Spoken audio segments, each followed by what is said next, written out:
welcome to Smallville Fanatic Reviews. This is Season 1, Episode 14, entitled Zero.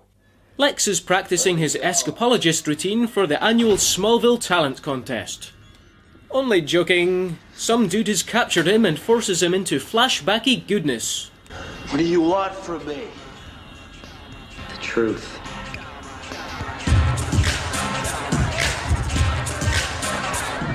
"3 years ago." Welcome to Club Zero, where the bouncers carry loaded guns. Pay attention, kiddies, remember that hand.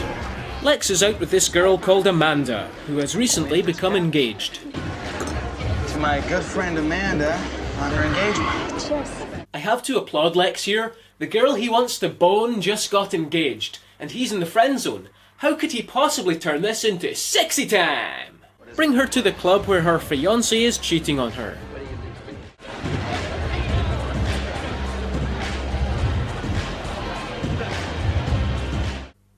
Awkward. I can explain, okay? Just wait, Amanda, wait a second. I can explain. Pro tip, jackass, if you repeat the words "I can explain" over and over, it's pretty clear you can't explain shit. You did this on purpose. You did it to yourself. That's only half true. So of course the cheating dickweed blames Lex and attacks him.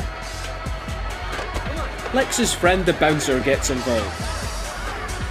The guy pulls a knife, stabs Lex, and the bouncer shoots him. That is a freaking awesome opening. Liar! That's what it said in the papers, but that's not what really happened, is it? Truth! Read the police reports! I know you covered it up. I don't know how you did it, but you're gonna pay. Who are you? Don't you remember? You killed me. This is already the coolest episode so far. 1 week earlier, there's a school assignment where the students have to write a biography about a fellow classmate who is assigned at random. Who's your victim? The illustrious Mr. Kent himself. Chloe has to write about Clark. Cue hijinks as Clark and his family avoid questions. Cough up, who'd you get? Oh, don't tell me. Lana Lang. Oh my god. Clark has to write about Lana. Cue squee-inducing romantic moments. There are a dozen ladies in our class, each worthy of lengthy interrogation. I get stuck with Stan Gibson. And Pete has to write about Stan Gibson. Cue... Yeah, that'll do. The dead fiancé turns up just off camera to jump scare Lana because it's the signature move of the director. And he introduces himself as Jude. Jude Royce. Hey, Jude. So I understand that Lex Luthor has a stake in this project. Yeah, he's one of the owners. When Lex gets involved, things usually turn out badly. Seconds later... Come on, even horror movie parodies don't do jump scares this much. I thought we had an understanding. After that night, we were never to have any contact. I saw him, Lex. Who? Jude. We both know that's impossible. Listen to me! He's alive. Everywhere I go, I see him. Did this man say what he wanted? Yeah. The truth. So with Jude back from the dead, Lex is worried. We were talking Elsewhere. Now, what was involved in adopting Clark? Chloe interviews the Kents about Clark, but Clark escapes to hang out with Lana. Lana mentions that opening the Talon makes her feel more grown up. Finally feel like I'm shedding that fairy princess costume. No, that's not fair! I never even got to see it! Gah. The contractor who's doing work on the Talon is found unconscious, and Jude has left a present for Lex. Consequences will never be the same! And in the box is the bouncer's hand. Clark begins questioning Lex's past. What about your old friend Jude Royce? My dad could have been him, Clark. Why? Because he's been dead for 3 years. Anywho, Chloe investigated Clark's adoption. I found that your adoption was done through Metropolis United Charities. But this is the strange part. They were only in business for 6 months. And from what I can tell, yours is the only adoption they handled. I can't believe you did this, Chloe. Clark tries to get her to back off, since obviously his adoption was marred in deception. Weren't you interested? Why would I be? My biological parents are either dead or didn't want me. The point is you're prying into my private life. He's just lucky Angelina didn't get to him first. Oh, what? was just trying to be thorough. This is a class project. I spent an hour yesterday with Lana. That's it. It's all I needed. I'm not some mystery for you to solve. No, but how about this? How do you make a dishonest shortcake? Dishonest shortcake? Lex tells one of his flunkies to find Amanda and tell her she's in danger. Then it's time for another flashback. Who are you? Detective Sam Phelan, Metropolis PD. Fuck yeah! You know shit's going down when he's involved. Tell me exactly what happened. So Lex tells Phelan it was actually him that shot Jude. Here's how it's gonna go. You were never here. Your name will not appear in any papers or on a police report. How? That's what your daddy's money's for. Phelan tells Lex to leave and never contact either of them again, then pays the bouncer to take the blame. End flashback, and Jude turns up with a gun. I don't know what you want. I want to know what happened at Club Zero, the cover-up. Luckily, Clark walks in and Jude disappears, even though, again, it couldn't happen like that. Why does Lex look surprised that he's gone? He would surely have watched him run out the back or something. Why does everyone seem to have the ability to disappear into thin air at the plot's convenience? You see this? This is Chewbacca.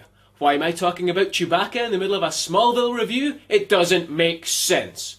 Having characters disappearing and appearing when there's no possible way for them to do so is just stupid, lazy, and insulting to the viewer. This bastard's going on the wall of weird too. Clark did some digging and found a news report about Jude's death. I know what happened at Club Zero. He was shot and killed Jude Royce. Everyone fits into this except for you. What's going on? Please, Clark. For our friendship, I'm asking you to stay out of this. Some secrets are better left alone. Back on the farm, all the cows are dead because Mr. Burns, Lex Luthor's toxic waste has been dumped in the field. What do you think happened? Why would Luthor Corp dump their stuff here?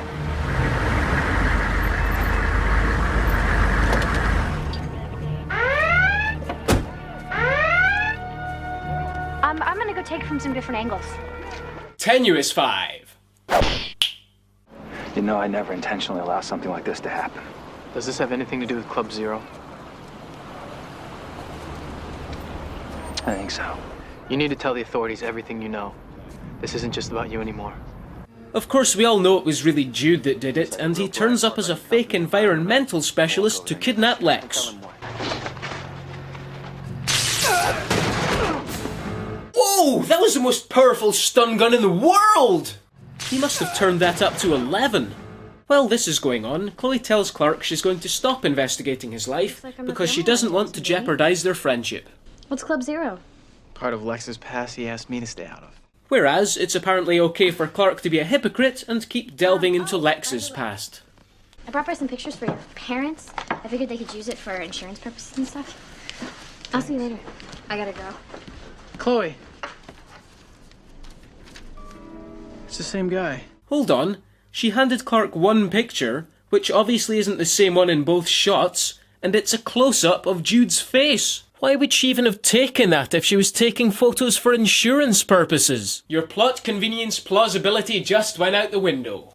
Wait, but he's dead.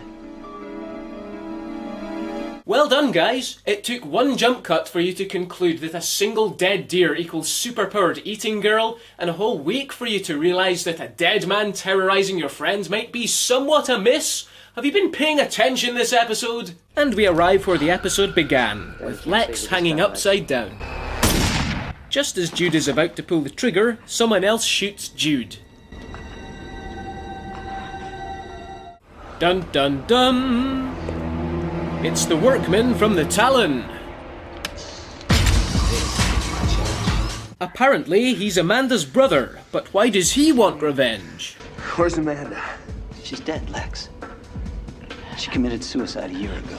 She was never the same after Club Zero. Jude's death devastated her.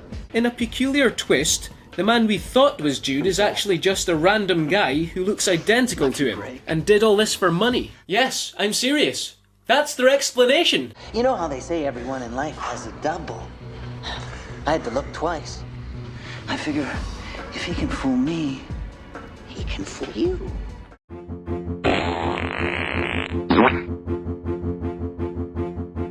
I don't exactly know why he had to shoot the imposter, but anyway. Cue another flashback as Lex explains that the previous stories were all lies, and it was really Amanda that killed Jude. But he didn't go this far just to give up now, so the guy shoots at Lex and misses. Elsewhere, there was a scene where Clark just decides to look for clues at Club Zero, where we happen to be. So, he rushes in, breaks Lex's fall with a couch, and slams the gunman unconscious.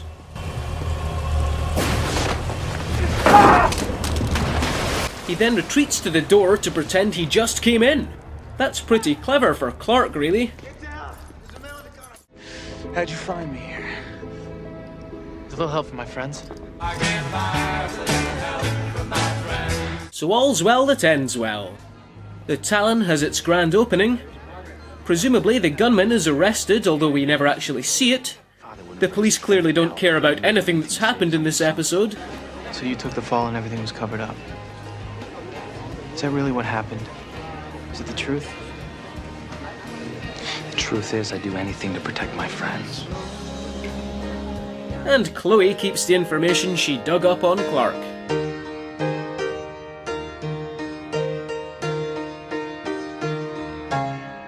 Well, that ties everything up, except for one thing. There's strawberry shortcake. And blueberry shortcake. A dishonest shortcake.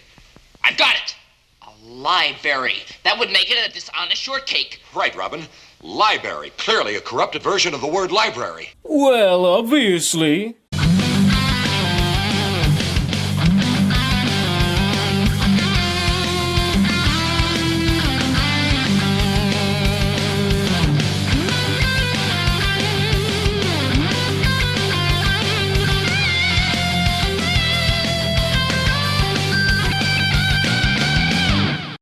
I get stuck with Stan Gibson.